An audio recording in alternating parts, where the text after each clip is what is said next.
Sveiki! Šiandien noriu pasidalinti tokią pakankamai rimtą informaciją apie tai, kaip apsisaugoti nuo vėžio.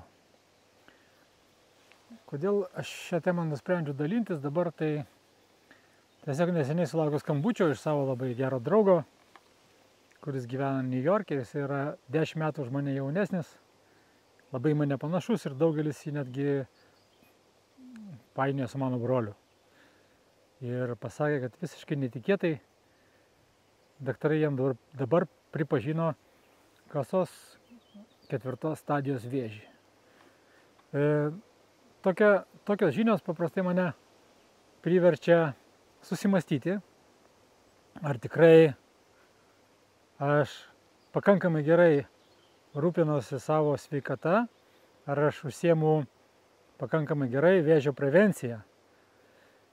Nes visi žinom, kad tai yra liga, kuri nusineša bent jau antroje gyvenimo pusėje didesnę dalį žmonių. Pastaruoju metu, jeigu koks vyresnis žmogus miršta, tai dažniausiai sako vėžys.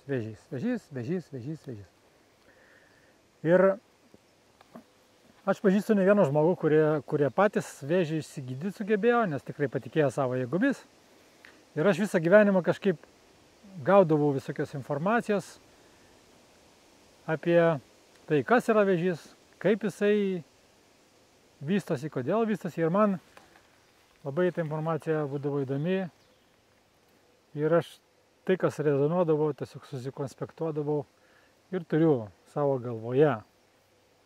Todėl dabar noriu pasidalinti, galbūt kažkam ši informacija bus naudinga. Aišku, iškart pradėsiu nuo disclaimerio, tai yra, kad jeigu turite rimtų bėdų, kreipkitės pas gydytoją ar vaistininką. Jeigu netikite jais, klausykite toliau. Aš juokauju. Kartais medikai tikrai reikalingi ir tokia situacija yra. Kai man lūžta kokią koją, aš irgi pasivažiuoju.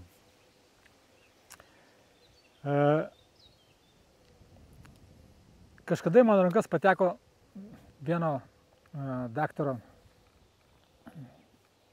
kuris įsigilinęs į vėžio priežastis, labai aiškiai lietuviškai išverstas tekstas parašytas, kas yra vėžio ląstelė, kuom jinai minta, kas atsitinka, kai jinai paveikiama yra chemoterapijomis ir radiacija ir ką jis rekomenduoja daryti, kad tą ląstelę negautų valgyti, badautų ir negalėtų toliau daugintis. Ten taip aiškiai ir paprastai viskas surašyta. Tai aš šiuo tekstu pasidalinsiu, jisai bus įrašytas šito video aprašyme. Pasiskaitykite, bet trumpai kalbant, tai mes kiekvienas turime vėžio ląstelių savo kūne. Tiesiog jos nebūna matomos testuose iki tol, kol pasiekia tam tikrą skaičių. O daugintis jos radikaliai pradeda tada, kai žmogaus kūnas turi labai rūgštinę terpę. Ką reiškia rūgštinė terpė? Tai yra, kai pH yra labai rūgštinis mūsų kūne ir kraujyje. Tai kas organizmo rūgština? Tai labiausiai organizmo rūgština stresas. Tie žmonės, kurie daug stresuoja, labai nemaža tikimybė, kad gali jų gyvenimas baigtis vėžiu. Taip pat organizmo rūgština alkoholis, nieko nuostabaus, kava, konservuoti produktai, mėsa arba jos didelis kiekis. Ir dar visai eilė produktų. Yra kai kurie produktai, kurie organizmą šarmina. Žinot, kartais netgi lietuviai vadina žmogų, kuris yra fainas, prie kurio gera būti, sako, turi savyje šarmo. Tai aš dėl to visą laiką atkreipdavau dėmesį į tą rūgštinimo, šarminimo terpę. Tai organizmas šarminamas yra tada, kai yra daug ir intensyviai kvėpuojama grynų orų. Pavyzdžiui, žmogus laksto krosus, bėgioja, sportuoja lauke, daro Wim Hofo kvėpavimo pratimus, užsiema jogą. Taip pat maudosi šaltame vandenyje, jisai padeda organizmui sušarmėti viduje.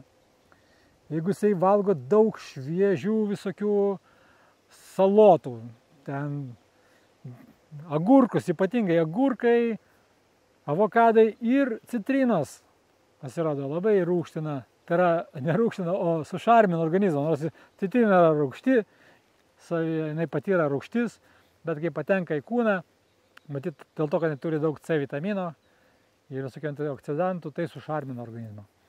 Taigi, organizmo šarminimas. Vadinasi, pagrindinė vėžio prevencija tai yra kiekvienos dienos mūsų pasirinkimai. Ką mes valgom ir ar tikrai stresuojam ar šypsomės. Kad nestresuoti, man asmeniškai padeda pasirinkti tikėti, kad viskas vyksta ne be reikalo, kad kas be atsitiktų aplink mane, viskas man pozityviai tarnauja. Ir tada nėra ko nervuotis iš viso. Užsiimti savo mėgstamą veiklą yra visą laiką faina, visą laiką gera. Tarkim, man patinka dainuoti, aš dainuoju. Man patinka statyti, aš statau. Man patinka pjauti žolę, aš pjaunu žolę. Ir kai darai tai, kas patinka, nėra ko stresuoti, nėra laiko stresuoti. Yra taip pat labai neprotinga stresuoti dėl to, ko negali pakeisti. Pavyzdžiui, kažkas įvyko kažkur toli ir įvyko kažkur toli. O tai ką pakeisi stresuodamas? Nieko nepakeisi. Tai kam stresuot? Tai todėl įvyko kažkur toli ar su kažko kitu. Aš sakau, viskas vyksta nebereikalo. Ir viskas, kas bevyktų, visiems pozityviai tarnauja. Arba kiti ten labai stresuoja, ten, kad tai mirtis, tas pats vėžys, ne, tai reiškia galima greita mirtis. Bet tada padarau prielaidą, ar tikrai ta mirtis tokia jau čia baisi, ar tikrai neegzistuoja. Ar tikrai mes čia tokie jau mirtingi. Aš pasirinku tikėti, kad mes esam nemirtingos sielos. Ir tai, ką čia patiriam, yra tik tai mūsų pačių susikurtas įdomus žaidimas.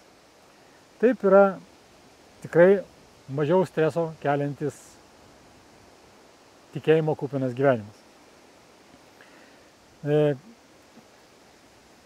Kažkada aptikau tokį labai įdomų dokumentinį filmą. Jis tuo metu dar buvo YouTube kanale, laisvai prieinamas. Jisai vadinosi Uždrausti vėžio gydymo būdai. Ir ten buvo surinkta informacija per paskutinį šimtmetį, kur kokie nors žmonės kažkokiu būdu atrado realią priemonę, kuri išgydo vėžį. Tarkim, viena moteris buvo Amerikoje, kuri dirbo slaugė ir jai vienas Šiaurės Amerikos indėnų gyduolis pašnibždėjo jausi kažkokį tai, ar tiesiog pasakė kažkokį tai žolelių mišinį receptą, pasakė, jeigu padarysi tinktūrą, tai vėžys čia yra pagydoma liga mūsų kultūroje. Ir jinai pabandė ir iš tikrųjų išgydė 1, 2, 3, 4, 5 ir tiek daug pacientų. Keli iš jų pasirodė tokie dėkingi ir turintis nemažai lėšų, jai pastatė kliniką ir jinai kurį laiką toliau sėkmingai jos gydė, kol netėjo dėdės juodais kostiumais ir neuždarė tos klinikos. Ir tokių istorijų ten labai daug tam filme pririnkta ir jie tiesiog nufilmuoti, tai yra rodomi tie žmonės, interviu su jais, rodomi pacientai, kurie išgyveno šimtai, tūkstančiai.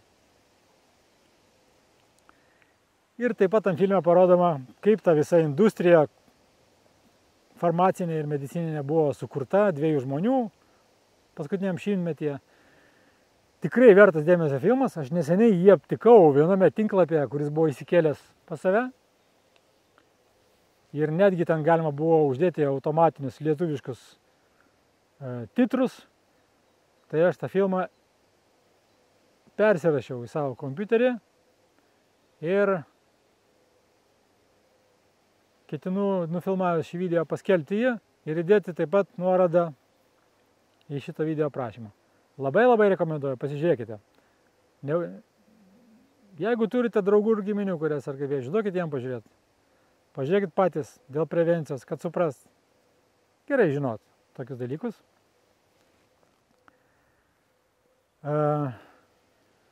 Dar kažkada tai man labai surezonavo, kai sužinojau, kad žmonės ne tik tai, kad gripą išsigydo su vitaminu C, bet su dideliais vitamino C impulsais, tokiam dozėm, kai kurie išsigydo ir vėžį. Ir skamba kai kuriems per lengva, kad būtų tiesa. Bet aš tikrai įdėjau pastangų, paieškojau internete, radau daug įdomių sėkmės atvejų. Tai buvo aprašytas procesas vienas, kad žmonėm rekomenduojama, kurie nori pabandyti tokį dalyką, nes C vitamino perdozuoti neįmanoma, visi medikai tai žino, tai čia jokios rizikos nėra, kodėl nepabandžius.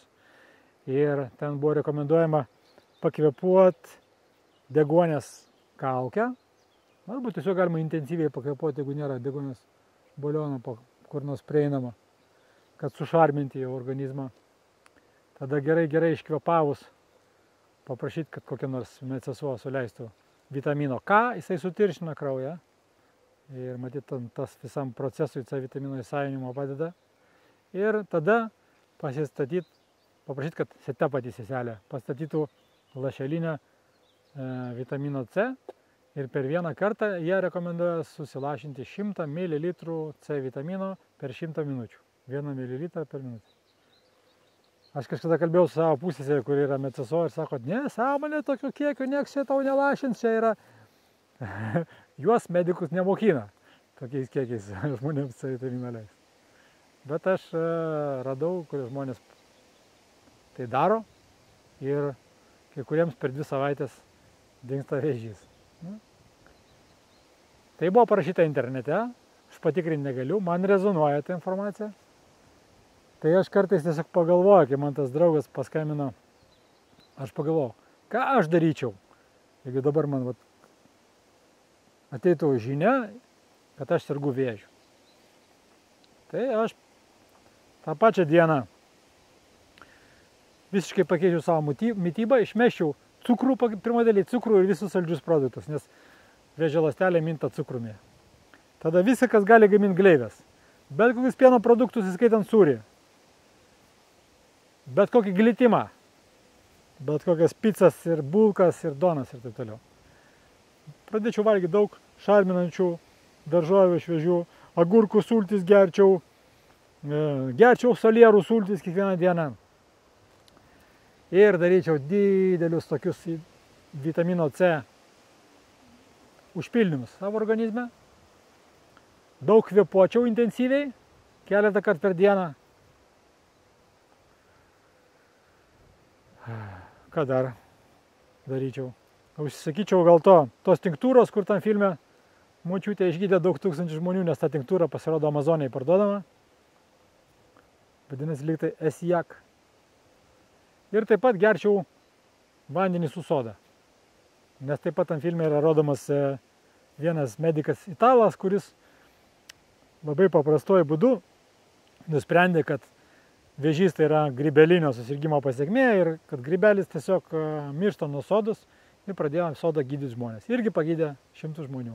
Jis netgi į auglius, iki smegenis pradėjo leisti sodą. Aišku, ant stalo operacinio kažkuris vienas mirė, per vėlai pradėjo gydytis.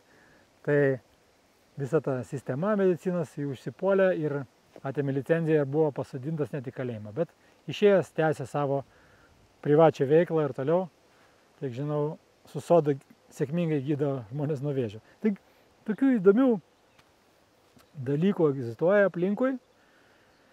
Aišku, kai ateina žinia, kad serga vėžiu ir ateina su baltu chalatu dėdė ir sako, deja, jums vėžys ir jeigu nesidarysite chemoterapijos ir su radiacija nešvitinsit savo sveiko kūno, beveik sveiko, tai jūs gyvensite nedaugiau 3 mėnesių. Bet jeigu darysitės, tai yra šansų, kad netgi bus remisija ir kai kurie žmonės ilgiau išgyvena. Tai kaip patikėsi, taip ir bus. Kai kurie žmonės renkasi tikėti medikais ir kai kuriems iš tikrųjų ta chemioterapija padeda. Ir žinau tokių, kurie po kelių chemoterapijų atsistatė, bet žinau tokių, kurie po chemoterapijų ir nesistatė. Ir žinau tokių, kurie su sveika mityba atsistatė. Asmeniškai pažįstu. Tai įdomi tokia tema. Yra tokia Facebook'e grupė, vadinasi Išsigydžiau vėžį pats. Jeigu kažkam šitą temą įdomi, įstokite į ją. Ten žmonės tikrai nuoširdžiai dalinasi savo gyvenimo istorijomis, nes tokių, kurie išsigydė patys be medikų pagalbos, yra daug. Tik tai per televizorių apie jos garsiai nieks nekalba.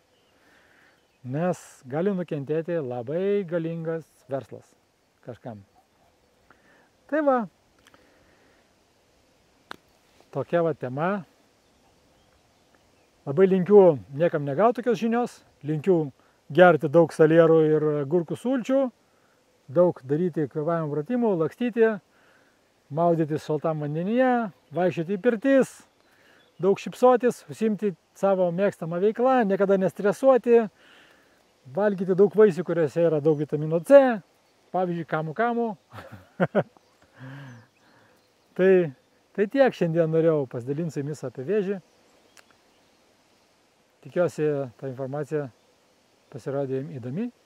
Iki kitų pasidalinimų.